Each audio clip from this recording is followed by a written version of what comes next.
Hello everyone, and welcome to my kitchen, which is located about 30 miles away from Bentley Motors Limited. Bentley have been handcrafting luxury vehicles for over 100 years, so you're probably wondering why Bentley Motors are working with Intel. As Virtual Media Manager, I am responsible for the rendering of the images used in our car configurator. So what's the interesting challenge I have? Well, our vehicles are the most configurable in the industry. Our simplest cars have over 10 billion audible combinations that our customers can select from. Even with Intel technology, we're not able to render over 10 billion images in 16 weeks. We also are looking to increase or have higher fidelity in our images. Now, a lot of people talk to me about photorealistic. Photorealistic is good for emotional hero images. What we actually require for a car configurator sales tool is hyper-real images.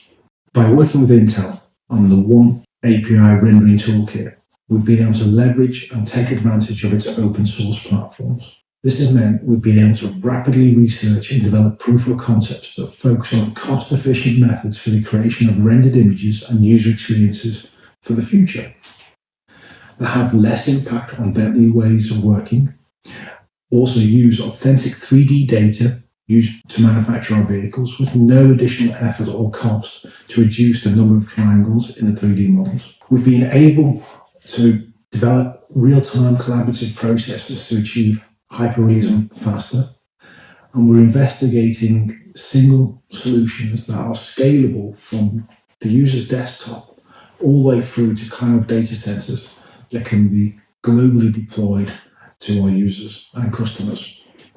We've also been able to leverage Intel's AI toolkits in the checking of our digital craftsmanship within the rendering pipeline.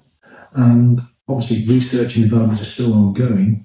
A large number of fully configurable cars that many users are able to interact with using the OSPRay Studio platform.